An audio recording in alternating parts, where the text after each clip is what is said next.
Hello YouTube, welcome back to my second video. If you notice anything different, I changed my septum for a little horseshoe instead of a seamless little hoop going on, which was a pain in the butt and it's a little sore. It's my first time changing it. But hopefully you guys enjoyed the Ed Kemper video that I posted. I don't know how frequently I'll be uploading because it takes a lot of time because I don't quite know what I'm doing. So I hope everything just continues to get better and better. So the topic of discussion today, as you can already tell, is going to be John Wayne Gacy.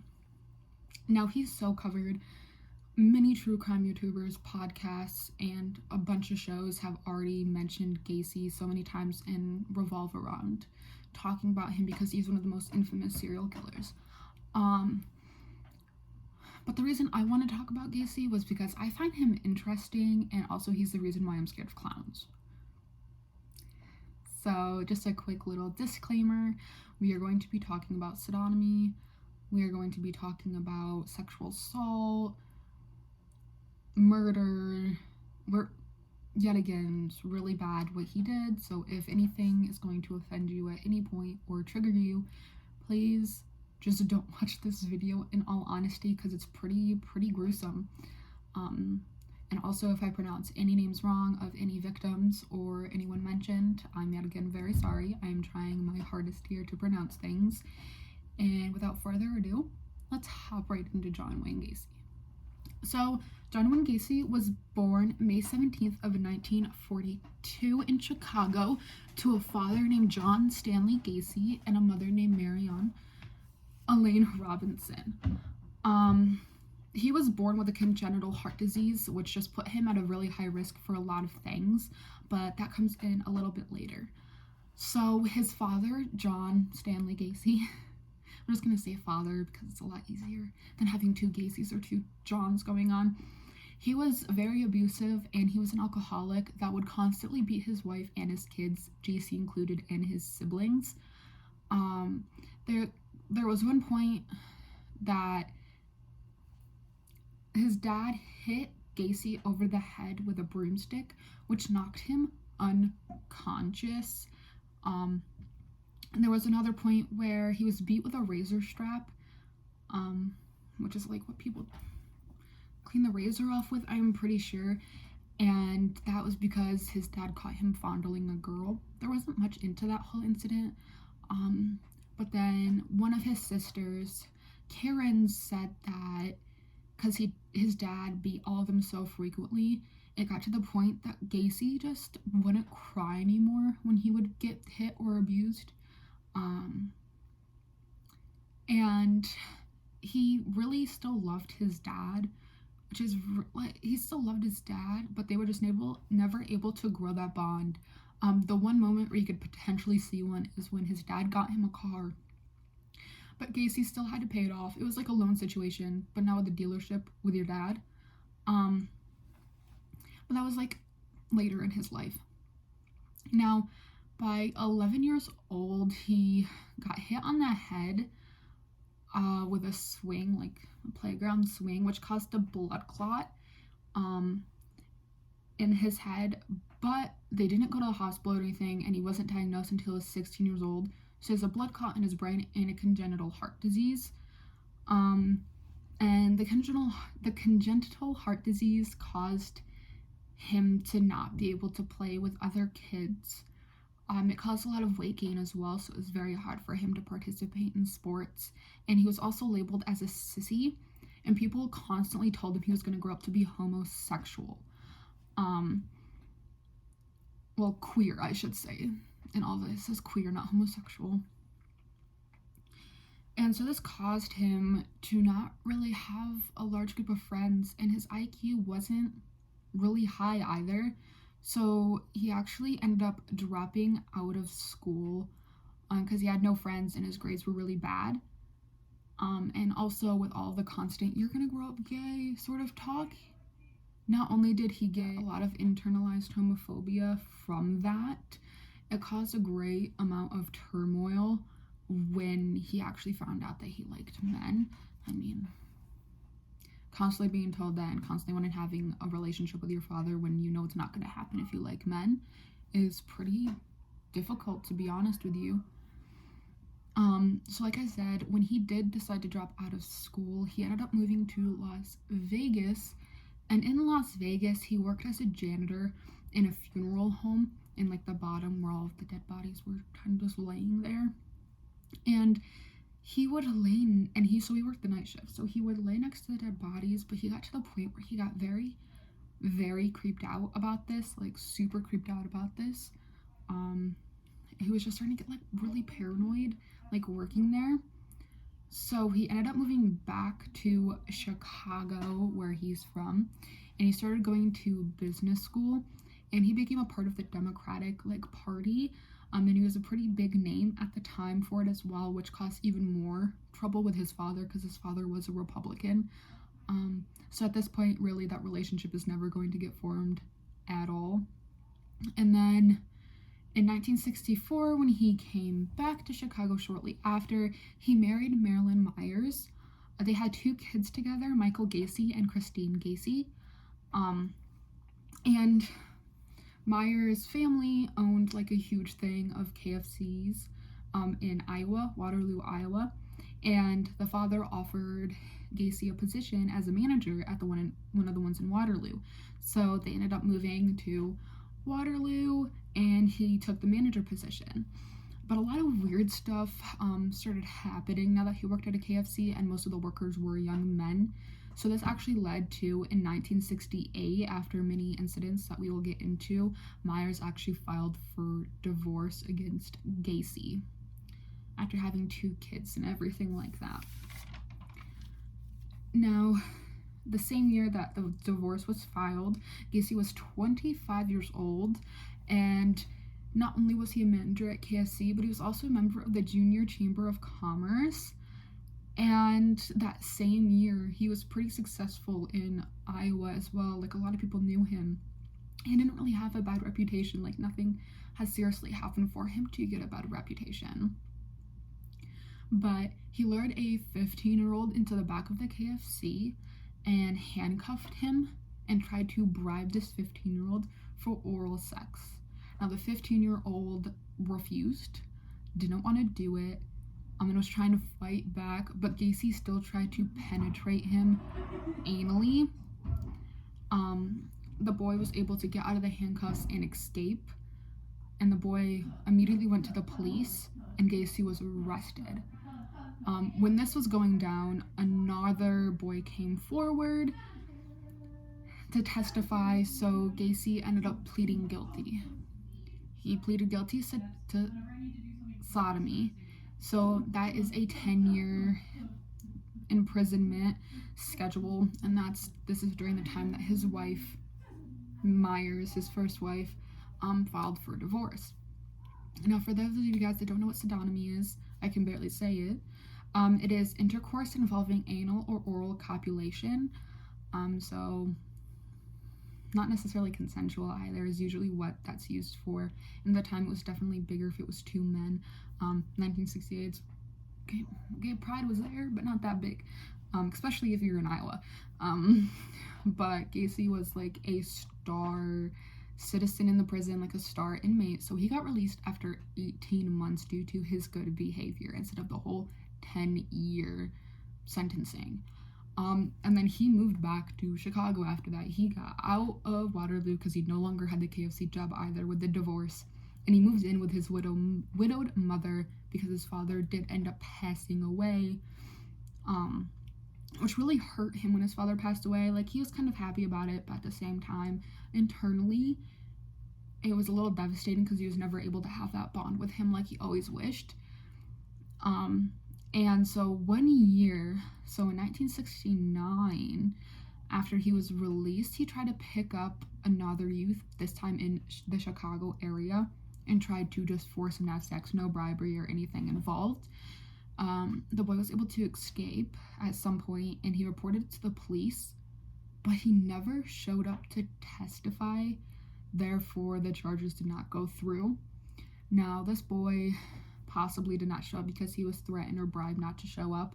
I couldn't really find that much on it, so if you guys do know, let me know down below. So the Chicago police didn't really press the charges, like they kind of just dropped the case, but they never informed the Iowa authorities about this, so he was therefore also discharged from parole in Iowa as well. So he was essentially a free man, nothing holding him back anymore.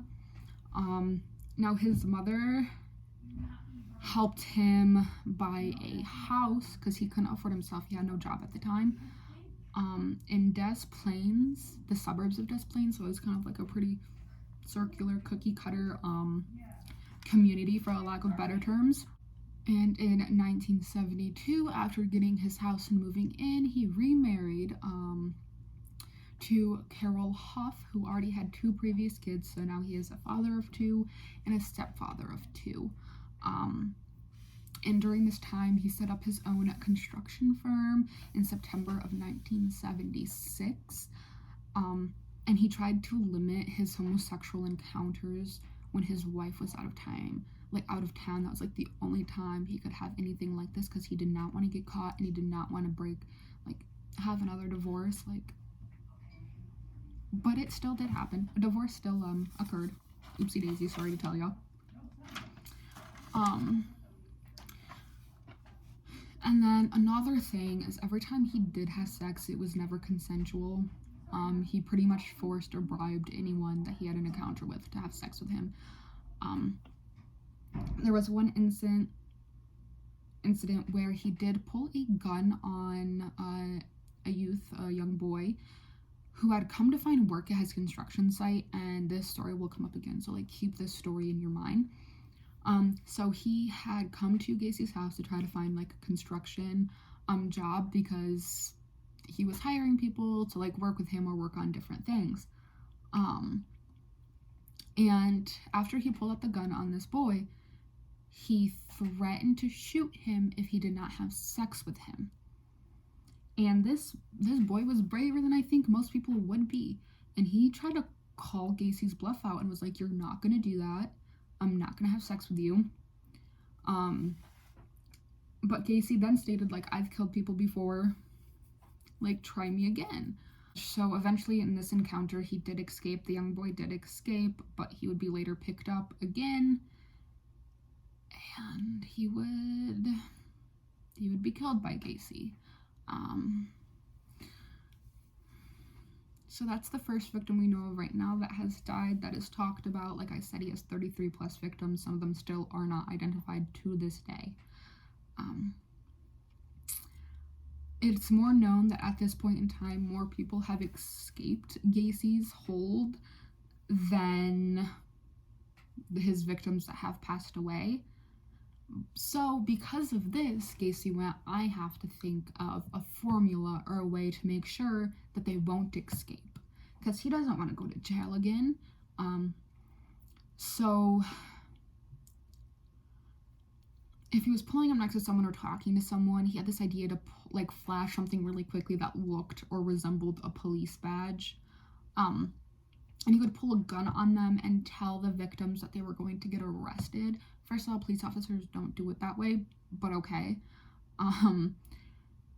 Or he would invite his workers for the construction firm over to his house. And yes, again, almost all of these workers were younger boys, younger men. He would give them alcohol, and they'd have a little kickback together because they trusted Gacy. Almost everyone trusted Gacy. Because the charges in Chicago didn't really go through, and the ones in Iowa, no one really knew about, so he didn't tell anyone. And then he would introduce these young boys after alcohol in their system with his magical handcuffs, with just regular handcuffs. I think the whole scheme was magical handcuffs. I'm gonna get you out of it, whatever. I'm trying to pull a little trick on them. And then when this was successful, he would keep these boys for several days, sexually abusing them over a span of days as well, so the whole time they were there. And he would get rid of them when he was tired of them. So he would kill them when he was tired of them, and he would bury them in his crawl space or around his house in the dirt. Now, in 1977, he was accused of sexually abusing a young boy at gunpoint. He admitted to having brutal sex, but he stated that the boy was a willing partner. So in his words, it was consensual. And the boy was now trying to blackmail him to ruin his reputation. And so he was released. They took his word because he is renowned in this area for being like a good citizen. And he was just released with caution. Like, they continued to keep an eye on him because they didn't necessarily trust him that much, because the police know like what he's been accused of and what he could have went to jail for. And so by the time of this accusation in 1977, he was a huge member of his community. Like I said, he was very successful in the community and a lot of people knew his name. He was a successful contractor. He was active in the local Democratic Party again. He was even photographed with the first lady at the time, which was Rosalind Carter. And he also entertained children at birthday parties and events as Pogo the Clown, which is where Killer Clown would come in, because it's one of the most famous pictures of John Wayne Gacy. Because he was able to spend his free time around young children when he would be killing young children in his off time. But he also hung out at notorious gay bars, and he picked up a lot of male prostitutes and ex-jailbirds and teenage runaways, the ones that were never going to be traced, you know, if he decided to kill them. The runaways. There are people in jail that don't really have family anymore. Male prostitutes. Just like female prostitutes. Easy targets. Like, these are easy targets. If you're getting just a little bit too close to getting caught. And then he got to a point with all of these victims that he didn't want to bury them in the crawl space anymore of his house. He was like, I'm tired of doing this. So he hired David Cram, which was also one of his employees at the construction firm, to dig for him. Probably was never stated they were dead bodies. He just needed some holes dug for something. But Cram also stayed in Gacy's spare room, which just kind of made it easier for him to be the one that would be hired to do the digging, to be honest, because he was already there. There was one incident with David Cram and Gacy where Cram got back from a construction work site and Gacy was drunk in his clown costume. But he was still like coherent enough that Cram decided to drink with him, and yet again Gacy tricked Cram into putting on the magical handcuffs. And Gacy would spin Cram around the room while he was handcuffed and yell, "I'm going to rape you." Now, apparently Cram was a pretty muscular man because he pushed Gacy over and grabbed the keys and unhandcuffed himself and bolted. So nothing happened to Cram other than sort of a hostage situation. So he really got out lucky. And like Cram, a lot of people that survived were scared to report what happened. Because like I said before, a lot of his victims ended up getting out unharmed. But when Gacy is who Gacy is, like, he doesn't really get caught for anything, or he can bribe you because he definitely is pretty wealthy. Like, it's like hard to come out for someone like that when clearly he knows a way with words and cannot get jail time for it. Now this is where his more victims come out that we know of. So in December of 1977, he abducted Robert Donnelly at gunpoint outside of like a club and tortured and sodomized him, but he just let Donnelly free. Donnelly never came out about it. He's probably petrified to come out about it. It's just very weird that he just let Donnelly free.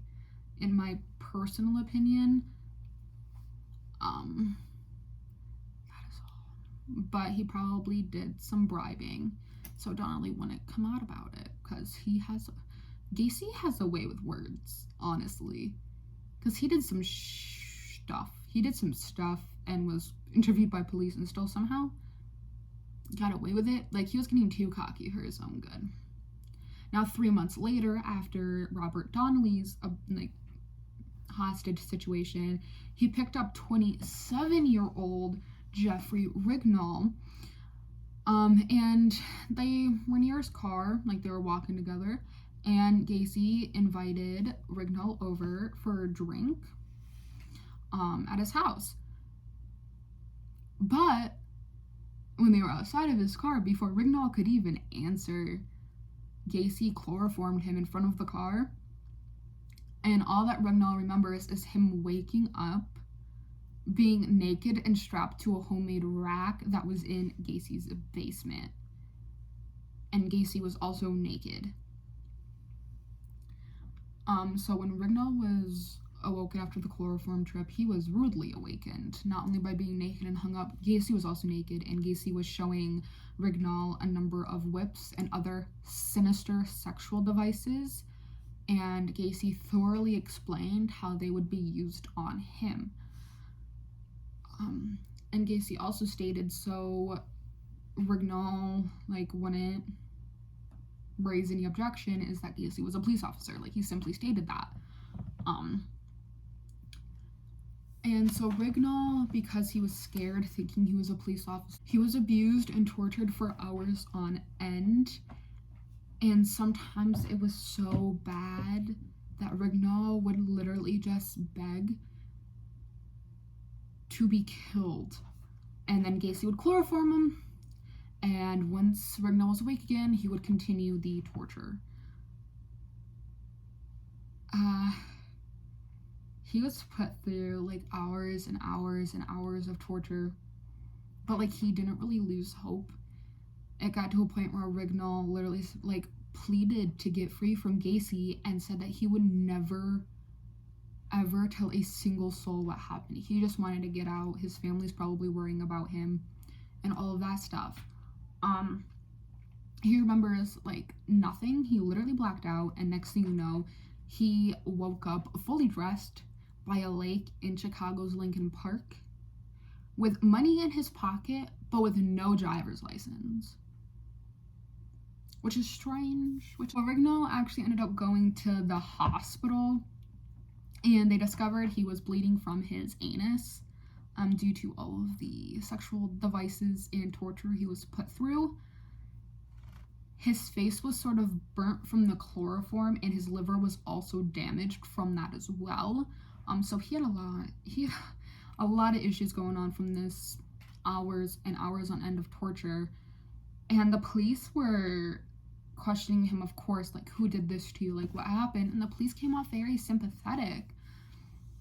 But they had very little to go on, because Rivnel didn't know his name really, his address, or his license plate number, because he was chloroformed pretty much the whole time. He has no idea of his surroundings. But he does remember what the car looked like, because he was outside of it when he got chloroformed. So Rivnel was so adamant on finding out who did this that he rented a car. When he got out of the hospital, he rented a car and drove the route he sort of remembers in that weird daze. And he found this expressway that he remembers Gacy turning off on. And he waited. He sat there and waited for Gacy's black Oldsmobile car to drive by. And it eventually did, so Rivnel wrote down the license plate, and he followed the car to where it would be parked in the driveway of 8213 West Somerdale Avenue, which is Gacy's residency. And so he checked the house registry after getting all of that, and he found out who owned the house, John Wayne Gacy. And so he took all this info, he gathered himself to the police. And so the Chicago police found Gacy's home, but they couldn't press any sort of felony charges because it was out of their jurisdiction. But they still talked to him. They could still do that. They just can't press charges. And Gacy agreed to pay $3,000 worth of Rivnel's medical bills.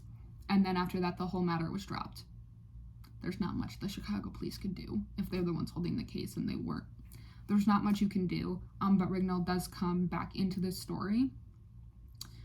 I feel bad for all of his victims, but like, because Rivnel was like the one to really testify in court, his story, it hurts to like hear it from him as well. Now, in December of 1978, Miss Elizabeth Piste reported her 15-year-old son Robert missing. Robert at the time worked at a pharmacist area, like a pharmacist building, as a part-timer. And when Elizabeth came to pick him up one day, he was like, wait for me, I'm gonna visit a contractor who promised Robert a summer job. He never came back. He left and never came back. So his parents, Elizabeth and her husband, spent the whole night driving around everywhere in the vicinity, and they couldn't find him. So that's when they called the cops after they gave up. Like they couldn't find him. They were like, we have to call the cops. We don't know where our son is.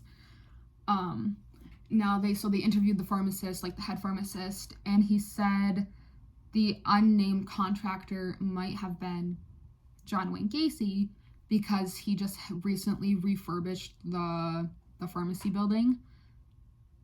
But when the police officers called Gacy denied any knowledge. But the really sad part is that during this phone call, Robert was in fact dead in his bed. Dead in Gacy's bed through this whole conversation. And they were like, who else could it be? There's a 15-year-old missing. So they checked in Gacy's records, and they saw the sodomy convictions. And so they went to do a house visit. But Gacy did not go back to the precinct. He refused to go to the precinct. So there was no charge to hold him accountable for, because they really didn't have like solid evidence if you wouldn't go to the precinct and get interviewed or interrogated by the police officers. So instead, his house was under 24-hour surveillance.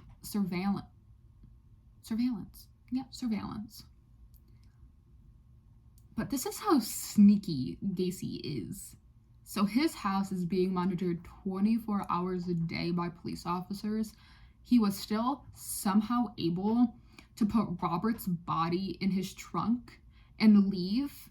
And when the cops tried to follow, he like sped off, and they like got off his tail. Like they couldn't continue following him. They didn't know where he went. And he would drop Robert's body at the Des Plaines River, which is where some of his other victims were also said to be dropped off at. Now, after a long wait of the police officers trying to get any evidence they could, they finally got a search warrant with very little to any evidence on John Wayne Gacy. They were finally able to get a search warrant, which means they could go into his house and search it. Just for the Robert thing, so they could really just only look at anything that has tied to Robert. They found a receipt from the chemist. Don't know what that is at all. For a roll of film, which was actually made out by Robert's girlfriend, Kim Byers. But this wasn't enough to arrest him, but it did justify another 24-hour surveillance to keep that up. They checked the Illinois and Iowa records, because yet again, his records in Iowa would still be with his name. It was conviction. And they saw the plethora of sex offenses, and they were like, we have to get this guy. He's probably the one that did it. Gacy thought he was untouchable during the 24-hour surveillance, so he actually ended up filing a lawsuit of $150,000 against the city of Des Plaines, because apparently the search was illegal. It was an illegal search and seizure, and it was harassment and slander on his character. But at the same time, he also invited two station cops during the surveillance into his house for breakfast. And the police officers noticed this really peculiar smell. And this is because Gary didn't switch off the pump that drained the basement, like the crawl space where the bodies were. And the disturbed soil was letting the 29 bodies in the crawl space, kind of move upwards. Like the soil was getting gone, so the bodies could like rise to the surface. And so the stench just kind of traveled its way up of these 29 deceased bodies. And because of this smell, many people know what the smell of a corpse is, especially if you're a police officer and you've smelled it before. It's one of the most horrendous things, is what many police officers will say. So with this, they were able to get another search warrant to search his whole house, not just for stuff on Robert. And they discovered a trapdoor in the floor of a cupboard. And when they opened it, there was an overwhelming smell of rotting flesh that literally just filled the room that they were in. So they did a brief examination, and it revealed a mass of human remains in a sea of stinking black mud. And with this, he was immediately arrested and charged with murder. This was enough evidence to finally get arrested. And so when they actually did the examination, there was only 16 bodies that were found in the crawl space and 11 in the ground surrounding his house. And then 4, including Robert Priest, were found in the river. And 8 have never been identified. A few years after, a long time after, a few more, 2 more have been identified. Most recently, in October 25th of 2021, so not even that long ago from when I'm recording this video, on the 17th of November, Francis Wayne Alexander's remains were found in the crawl space. They were finally identified. And this is how the whole process went. So they had dental records, so they sent a tooth to a lab in California for the DNA extraction, and then they sent that to Alabama for sequencing, and then they sent that over to Texas, where they uploaded it to GED Motion, and they were able to find second cousins, and they formed a family tree with this information. So that's how they were able to identify him as the 5th victim of John Wayne Gacy's murder spree. He was about 21 or 22 when he was killed. He was from New York City. He moved to North Carolina, and then, he was from North Carolina, moved to New York City, and then moved to Chicago. And the youngest victim to be identified is only 9 years old, and the oldest were full-grown men, in the 27-year-old range. A 9-year-old. When I read 9-year-old and I just said it out loud, no. First victim was also identified. Before Gacy eventually got apprehended, he was also caught handing a bag of marijuana to a gas station clerk, which is even more evidence on his end that he had marijuana in a state where it's not legal at the time. And it was in this where he admitted to his new lawyer, Sam Amarant. And Amarant specifically said, "Don't let Gacy leave to the investigator on the case." And then eventually, when he was in the interrogation room, he just fully admitted to killing 33 young men and boys over 7 years after forcing them to have sex with him. His killing spree was through 1978 and roughly 1972, roughly through 1978, to put that into perspective for you. And in 1980, he was tried for mass murder, and the trial began on February 6th of 1980, and it was 5 weeks long.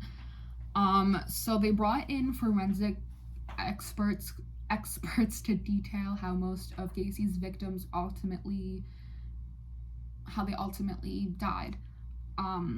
They were tied up by a rope that was tightened around the neck. That's like one of the biggest things on what really killed them. It wasn't really anything else. And because they were trying to do the insanity plea on Gacy, they brought in his mother and one of his sisters, and they were supposed to like bring in the idea of him being abused and try to really get into this physical and emotional like trauma. They were gonna recount that to the court to say like, how could someone grow up like sane when they went through this or whatever. It didn't work. It was rejected, no matter how hard the defense really tried. Leaving the prison and looking back, knowing I'd never see him again, was really, really hard. The whole situation was a nightmare. You could hear a lot of the chanting of people that had already gathered at the prison. And I happened to see one of the interviews taking place, and I saw it on the news that night, and it was one of the prosecutors saying that it was the greatest day in the world, and it was really one of the worst days in the world for me. After John's execution, there was no one that ever called me to say, I'm sorry for your loss. And the state argued that Gacy was fully capable of comprehending his crimes. And the biggest piece of evidence for them was when prosecutor William Kunkel dropped photos of each known victim that were in the trapdoor. Like, if you were able to hide them and you were able to do this and continue doing it, you could comprehend what you were doing. And so eventually on March 12th of 1980, well, before we get into that, let's talk about Jeffrey Rivnel again. So Jeffrey was one of the victims to testify because he had the most evidence. He was one of the ones that survived through torture to come forward. And his testimony didn't last long at all. And if I can find a clip of some pieces from the trial, I will put them in, especially of Rivnel's and Gacy's pieces that they say, because I think it's going to speak like a lot of volume, especially Rivnel's. Rivnel broke down in the middle of his testimony, like not even the middle, before that even, because he was trying to tell the details as most as he could of his rape and torture, so that he would be found guilty and people would believe him, that he knew what he was doing. It got so bad that Rivnel would start vomiting and crying hysterically, that he was removed from the courtroom. Like, he could not even finish his testimony on what Gacy had done to him. But through all of this, Gacy did not show a single drop of emotion. He didn't show any emotion at all during Rivnel's testimony. He's a clean-cut looking man, and I got in the car with him, and shortly after I got in the car with him, he placed a rag over my face, of which turned out to be chloroform. And I remember him carrying me into his house. And his car, it looked like a police car, like an unmarked police car. It had a spotlight and everything. This man, we'll call Jim, doesn't want his identity revealed. He met Gacy in a bar and was invited to his house to do some drugs. For some reason, he survived his ordeal and can now tell us what happened. Did he give you drugs? Yeah. And he told me to try this other stuff, it's better. So I tried it, and a minute or so later, I passed out. I ended up in the bedroom. And he was messing me. He was sexually assaulting you? Yes. And I tried to push him off, and I couldn't. You're probably one of the few that ever got away alive. How did you do it? I don't know. Well, I told him I wanted to go back to my car. And he said, well, okay, I got to go to church anyway, so I'll give you a ride back. And he gave me a ride back, and he gave me a handful of speeders, and I got back in my car and went home. Like nothing happened? Yeah. What was your reaction when Gacy was arrested? I got lucky. I got lucky he didn't kill me. So after a bunch of the 5-week trial, it was March 12th of 1980. It only took 1 hour and 50 minutes for the jury to find him guilty. And then the next day, the jury takes about 2 hours and 15 minutes to impose the death penalty on him. And so he was eventually guilty of 12 death sentences, 21 life sentences. He has one of the largest number of charges for one person, because he was found guilty for murder of all the 33 people that he said he did kill, even though some of them weren't even identified. And then he continued to try to appeal the court's decision. Like, he tried and tried again. One of them on March 4th of 1985 was because Gacy said the death sentence was cruel and unusual punishment, which is not allowed under law.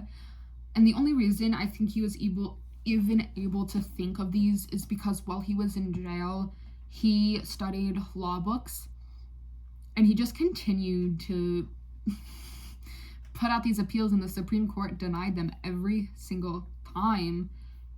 And then Gacy would later deny his guilty, like that he was guilty. He would later deny that, and he even set up like a premium rate telephone thing where like you paid to call, and it had a 12-minute recording of him stating his innocence that you could listen to.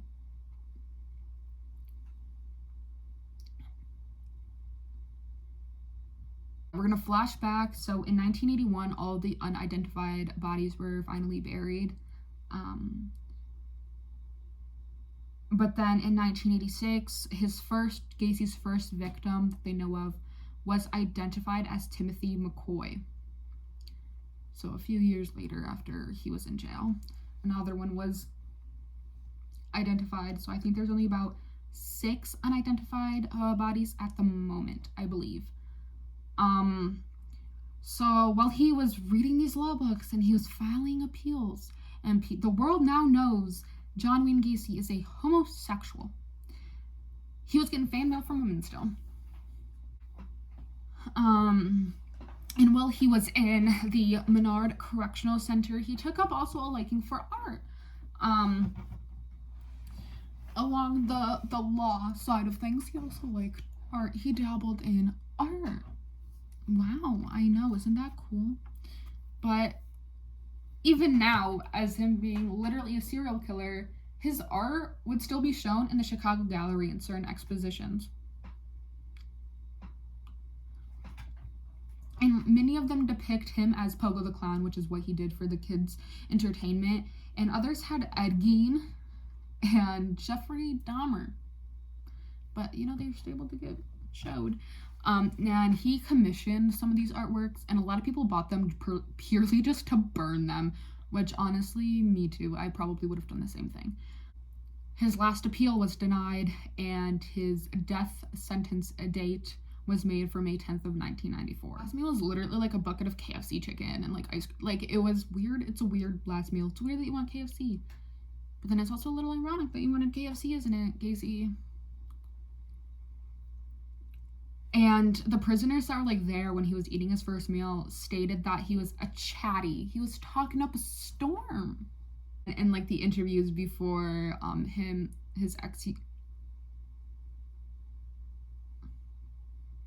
before he was put to death, he said that there's been 11 hardback books on me, 31 paperbacks, 2 screenplays, 1 movie, 1 off-Broadway play, 5 songs, and over 5,000 articles. And then in that same interview, he said, "I have no ego for any of this garbage." People don't want to know the truth and the honesty of it. If they want to be convinced or brainwashed into what they believe, then fine, then go ahead and kill me.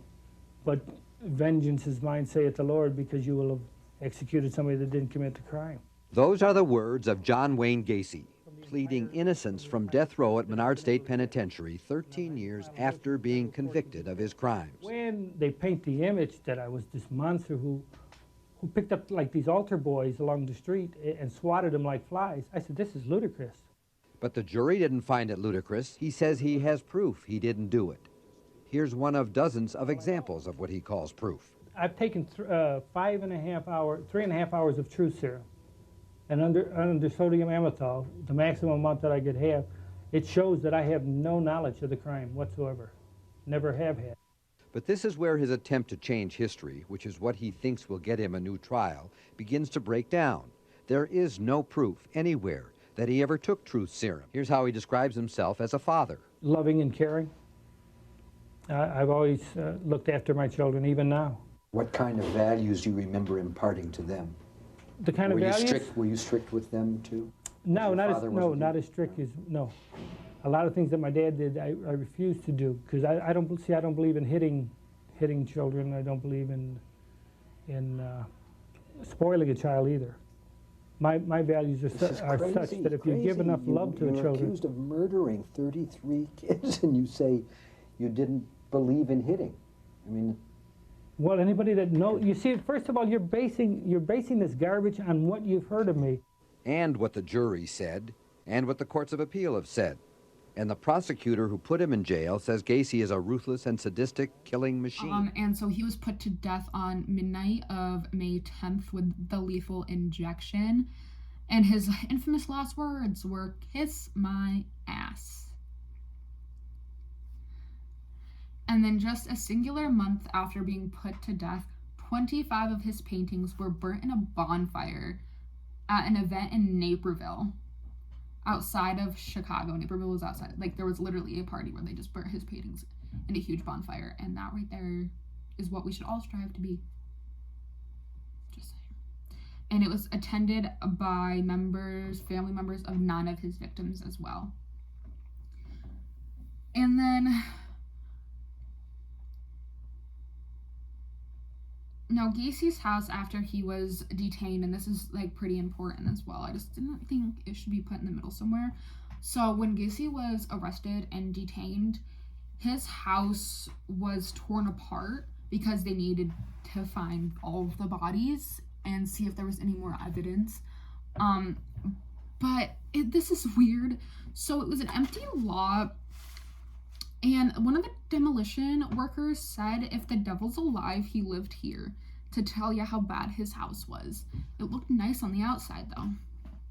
And this empty lot attracted a lot of ghost hunters, which in my opinion is just disrespectful. And then a new house was built on the site.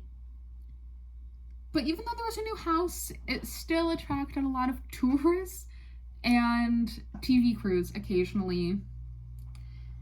And one of the neighbors of this new place said, if you've got two guys in a car or an out-of-state plate, it's probably Gacy. That's John Wayne Gacy. This video is super long. I still don't know if it's going to be 2 parts or not. I recorded it all in one, but I felt like I might have been talking too fast. So we're gonna see, and hopefully you guys also like this video. I try to put in photos of the victims if I can find any. There are some that aren't named, of course, so I can't find them, but I can find definitely some victims, and even ones I didn't talk about, I'll put photos in at some point. So this is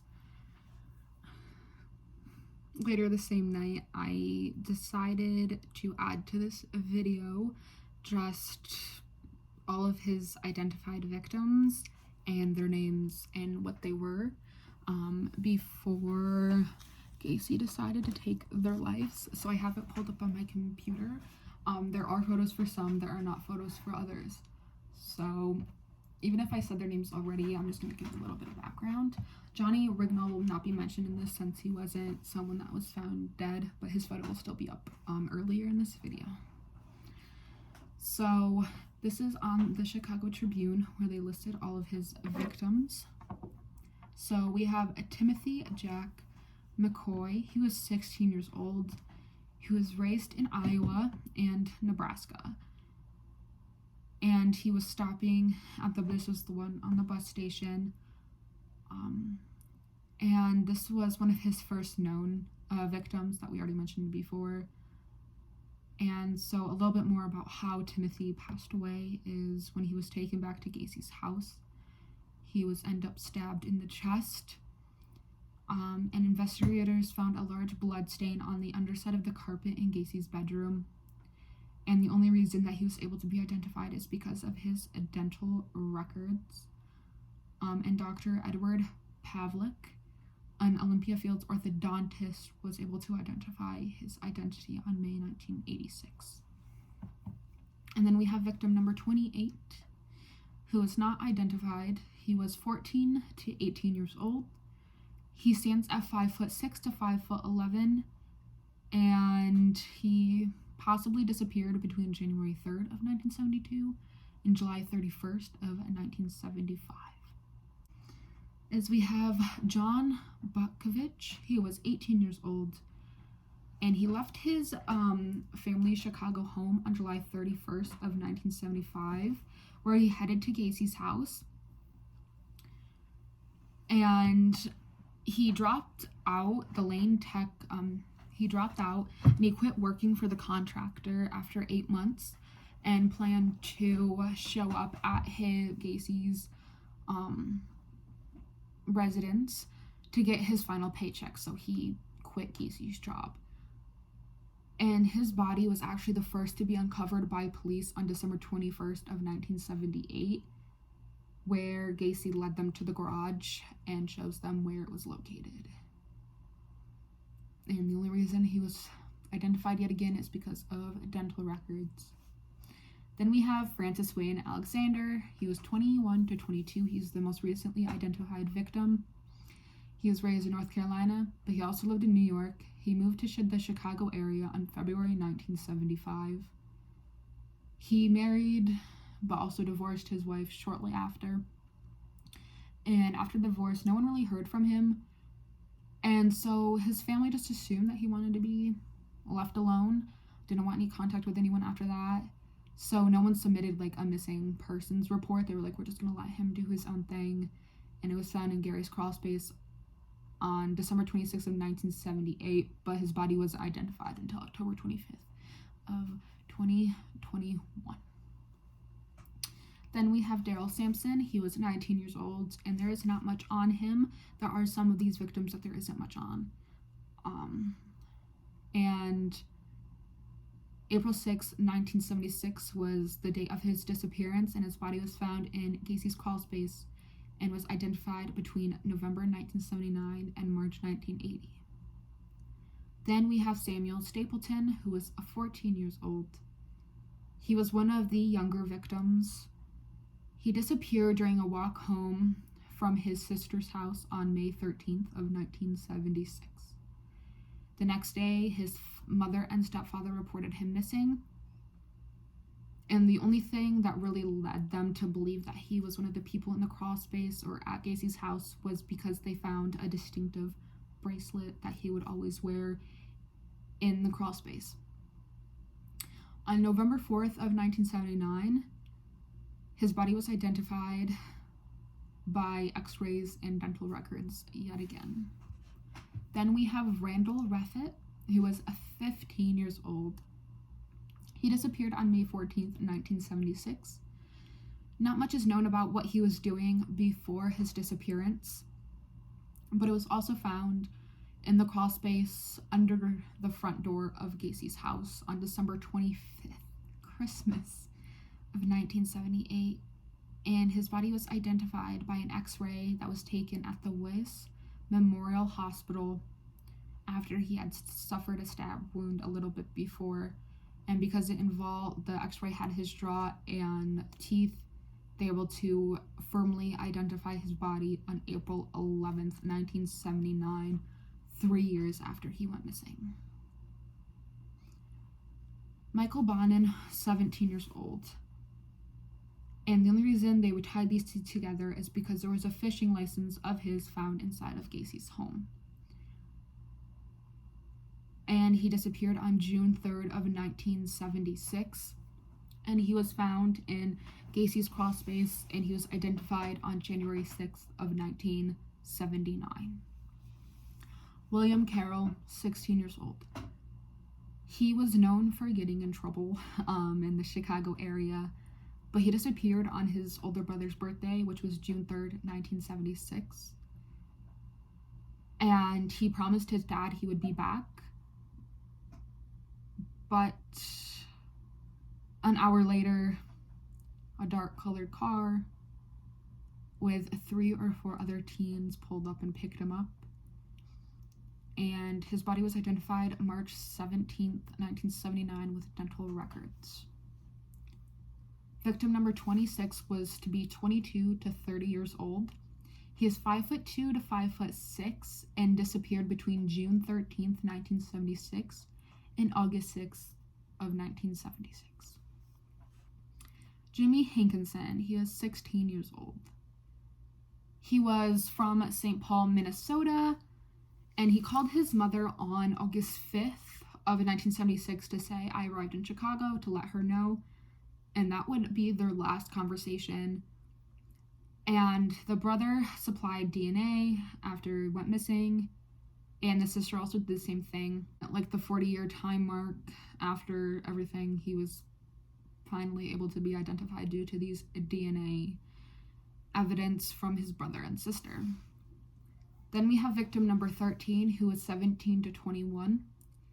He stands 5'11" to 6'2" and disappeared between August 6th of 1976 and August 5th of 1976. Victim number 21, believed to be 21 to 27 years old, 5'8" to 6 feet, and he disappeared between August 6th, 1976 and August 25th, 1976. We have Rick Johnston. He was 17 years old. He was in the Bensonville area, and his high school dropped him off at the Aragon Ballroom that was near his mother so he could attend a concert on August 6th of 1978, which was the last time he was seen, and it was confirmed to be his body in Gacy's crawl space on January 1st, 1979. Then we have William George Bundy, who is 19 years old. He was a diver and a gymnast at Seine, and he told his family he was going to be heading to a party in October of 1976, but they noticed one weird thing. He left his wallet behind, and his destination and where he went was unknown for 35 years until Cook County Sheriff Tom Dart confirmed his identity using his siblings' DNA again. And he was a victim of Gacy, and he was also suspected to work for Gacy. Michael Marino, 14 years old. And he went missing with his best friend Kenneth Parker, who we will also get into next. They were last seen on October 24th of 1976 near a restaurant at Clark Street and Diversey Parkway. And this is an intersection where Gacy was known to pick up most of his victims. And police investigators believe that him and Kenneth both died at the same time because their graves were very identical under Gacy's house. His mother sent in 2 sets of dental records as well as x-rays, which were able to help identify him on March 29th, 1980. But the weird part is, years later, his mother retracted and said that those remains were not her sons. Kenneth Parker was 16, and they were both last seen October 24th of 1976. And dental records and x-rays of his arm that was broken previous to this were used to identify him on March 29th, 1980. And his body was exhumed in 2016 for DNA testing at the request that Michael's mother claims her son is not a Gacy victim. Then we have Gregory Godzik, who was 17 years old. He was a Taft senior who worked for Gacy and left his house around 8 p.m. on December 11th of 1976 because he had a date with his girlfriend. But he never returned and his car was abandoned. And so his family was able to hire a private investigator, but no new information came out on why he never showed back up. And so his girlfriend goes to Gacy's house to question him about the disappearance because they never had their date night. And Gacy stated that Godzik said he was going to run away. But his body was found in the crawl space and identified through dental records in January of 1979. And the sick part is Gacy claimed in his trial that Godzik dug his own grave. John Sisk. He was 19 years old. No idea. It was very unclear what he was doing before his disappearance on January 20th of 1977. But on December 15th of 1978, police found a Maine West High School ring in Gacy's home that was John Sisk's. And his body was found in the crawl space and was identified through dental records in January of 1979. John Prestige. He was 20 years old. He is from Kalamazoo, Michigan. He went to Chicago to visit a friend, and he found work with John Wayne Gacy and his contractor firm. He was last seen alive on March 15th of 1977, where he met a friend for coffee near Bughouse Square, and dental records that were provided by his mother were able to confirm his identity in January of 1979. And then we have victim number 10, who was 17 to 21.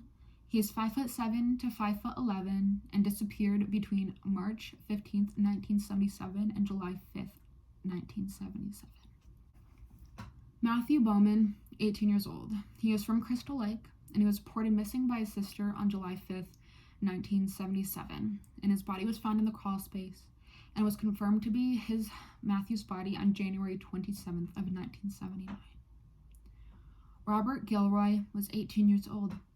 He was the son of a Chicago police sergeant, and he told his parents he was going to go horseback riding. He was going to take a little horseback riding lesson on September 5th of 1977, but he didn't go to his scheduled lesson for weeks. He continued missing them. But he was not reported missing until September 27th of 1977 because his family believed he might have just went to Maryland for a special class. And the really part that kind of is a little strange is that his family was only 4 blocks away from Gacy's. But no link between Gacy and Gilroy could ever be made. And his body was found in the crawl space and confirmed with dental records on January 6, 1970. John Maury was 19 years old. He just did 18 months with the Marines. He completed it, and he returned to Chicago early in 1977. And he stopped by his family's house to say he's going out for the night on September 25th of 1977. This was the last time his family would ever see him. And his sister Judith was also murdered 6 years prior.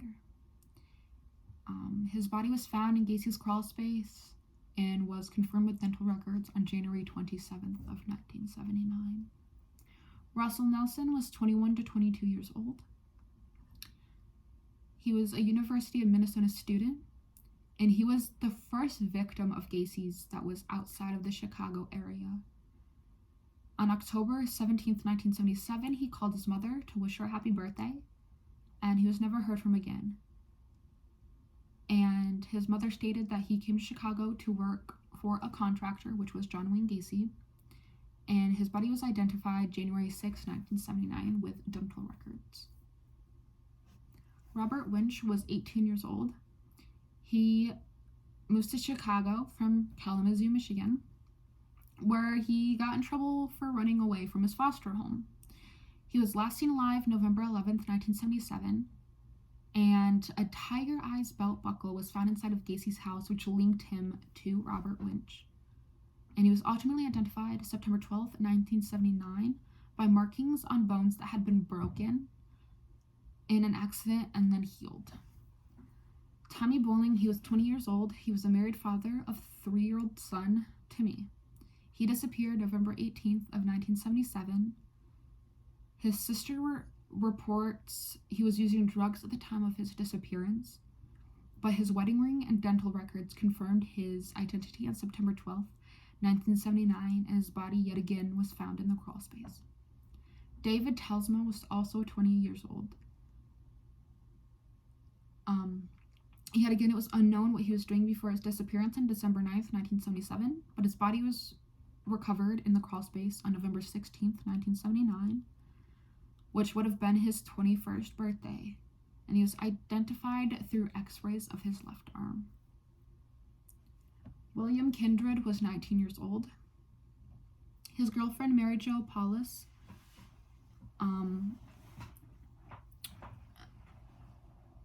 he picked up as a hitchhiker on the north side in July 1977.